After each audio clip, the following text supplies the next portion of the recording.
Letting go feels like betrayal. That's the thought that creeps in late at night, when the silence is loud and the weight on your chest is heavier than usual.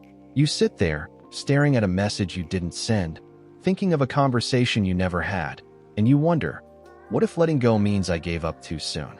What if it means I failed? But what if it doesn't? What if letting go is not a sign of defeat, but the very first step toward finally breathing again? The truth is, we've been taught to equate holding on with strength. You fight for what you love.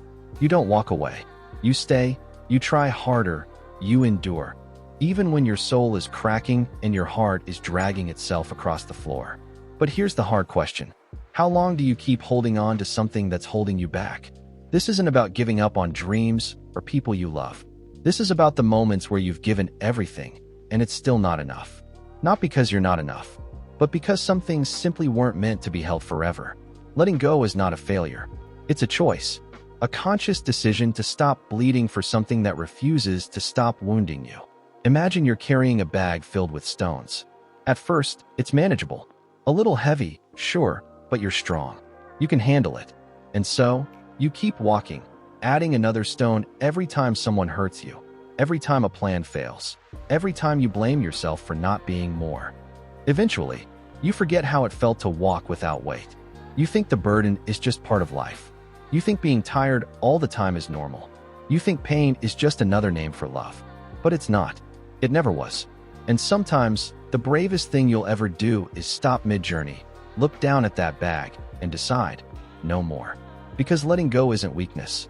It's refusing to live a life chained to what you were never meant to carry. Some will tell you that walking away means quitting. But real quitting is staying in a situation that's slowly killing your spirit, just to avoid the discomfort of change. Real quitting is pretending you're okay just to keep someone else comfortable. It's silencing your needs to keep the peace. It's sacrificing your mental and emotional well-being because you think love means suffering. But what if love, true love, the kind that starts with you, means knowing when to release? Release the past. Release the guilt. Release the versions of yourself that only know how to survive, not live. This kind of letting go isn't sudden. It's not dramatic. It doesn't come with applause or a perfect sunrise. Most of the time, it feels quiet. It looks like crying in your car. It sounds like a deep sigh after a long day. It feels like uncertainty wrapped in relief. But if you listen closely, that silence, that's freedom entering the room. And if you stay with me until the end of this video, you'll see what I mean. You'll understand that letting go isn't the end of your story. It's the part where you stop fighting the current and finally float. It's where you stop trying to fix everything and start giving yourself space to be. Because sometimes, letting go is not losing. It's finally choosing yourself. Letting go is hard. Not because we're weak, but because we're human. We're wired to hold on. To familiarity. To routines that drain us. To people who've already left us emotionally, even if they're still physically present. To stories we told ourselves back when we were just trying to survive. And so we hold, even when it hurts. Sometimes, it's not the person we can't release. It's the version of ourselves we were when we met them. The dream we attached to them. The fantasy of what life could have been if they had chosen us fully. If it had worked. If it hadn't ended that way. We don't mourn the reality. We mourn the possibility. Letting go forces us to confront a silent truth. That what we wanted didn't want us back. Or maybe it did once, but it doesn't anymore. Or maybe it never could, not in the way we needed, and we just didn't want to see it. That's the part nobody talks about. Letting go doesn't just release the thing. It makes you face the you that wanted it so badly. And that's terrifying. Because that version of you tried. They hoped. They stayed when it was easier to leave. They loved with everything they had. So to let go now feels like betraying them. But here's what most people don't realize. You're not abandoning that version of yourself. You're honoring them by admitting that they did their best, that they fought for something because it mattered, and that now it's okay to stop fighting. There are so many ways we stay attached to pain, and it's not always obvious. Some people hold on by replaying conversations in their minds 100 times a day. Others keep messages, photos, items, tiny anchors tied to people who've already sailed away. Some hold on through silence. They say nothing, but their silence is a prayer to the past. Please come back. Others hold on by trying to become someone they're not, just to prove they were worth staying for. But you don't have to do that anymore. You don't have to earn what refuses to be received. There's a kind of self-betrayal that happens when you keep trying to water dead soil. At some point, it's not love, it's punishment. And you deserve more than that. Letting go means making peace with the unanswered questions. Why did they leave? Why wasn't I enough? Why did this happen to me? Sometimes, closure is a gift you give yourself. Not because they explained it, not because you fully understand, but because holding on to confusion is robbing you of clarity. The truth is, some people will never give you the apology you deserve. Some endings will never make sense. And some chapters don't have satisfying conclusions. And that has to be okay. Not because it is okay, but because you are choosing to stop being imprisoned by what you can't control. Letting go is choosing not to be defined by your wounds anymore. It's saying, this happened, it hurt, but it doesn't get to shape me forever. It's finally recognizing the cost of carrying what no longer belongs to you. Because here's something no one tells you when you're stuck in grief or anger or longing. There's a life waiting for you on the other side of letting go. There's peace that doesn't beg to be earned. There's love that doesn't ask you to shrink. There's purpose that doesn't require you to bleed first. But you have to unclench your fist. You have to open your hand. Because nothing new can enter when you're still gripping the past so tightly. And maybe that's where your freedom begins. Not in fixing what was lost, but in finally being open to what can still be found. Letting go doesn't mean forgetting. It doesn't mean pretending it didn't matter.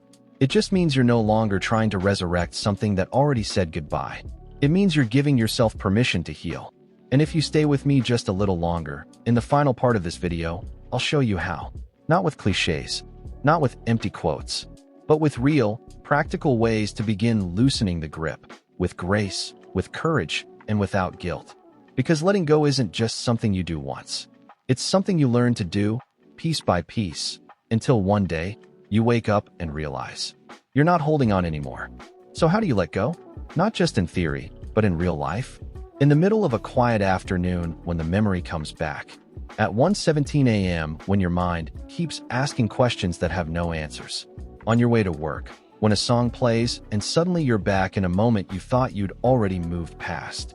Here's the truth. Letting go doesn't happen all at once. It happens in small, silent decisions you make daily.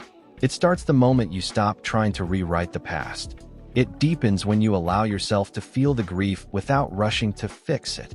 And it grows stronger every time you remind yourself, I can love what was and still release it. Start small. Maybe today, it means deleting a message you've reread too many times. Maybe it means finally throwing away that object you kept just in case they came back. Maybe it's journaling for 10 minutes without censoring yourself. Maybe it's whispering out loud, I release this. I'm not carrying it anymore. Letting go isn't about being cold. It's about choosing warmth, your own warmth, instead of chasing it in places that left you freezing. Sometimes, it looks like stepping away from people who only show up when it's convenient. Sometimes, it's accepting that someone you loved was not meant to walk with you into your next chapter.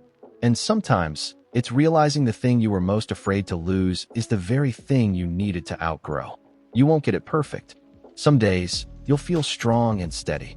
Other days, you'll ache all over again. That's okay. Letting go is not linear. It's a cycle, a rhythm, a practice. It's not a switch, it's a soft, steady unfolding. And every time you choose peace over resentment, every time you breathe instead of react, every time you stop rehearsing the same memory again and again, you're letting go just a little more. Eventually, the silence won't feel so loud. The memories won't sting so sharply. The weight won't feel like it's fused to your bones. One day, you'll wake up, and you won't need closure. You won't need answers. You'll just feel light. You'll realize that what you let go of didn't define you. What stayed behind wasn't wasted. It shaped you. It softened you. It prepared you. And now, you're free to live without the chains of the past wrapped around your ankles. Letting go isn't giving up. It's finally giving yourself a chance to rest, to rebuild, to breathe. And maybe, just maybe, that's the beginning of everything you've been hoping for. So if this spoke to you, if even one part of this felt like truth whispering directly to your heart, stay with this kind of message. Return to it when you forget. Let it remind you of the version of you that's quietly becoming. And if this video helped you begin to release something, there's more where this came from. Not noise, not hype, just space, just honesty, just you growing.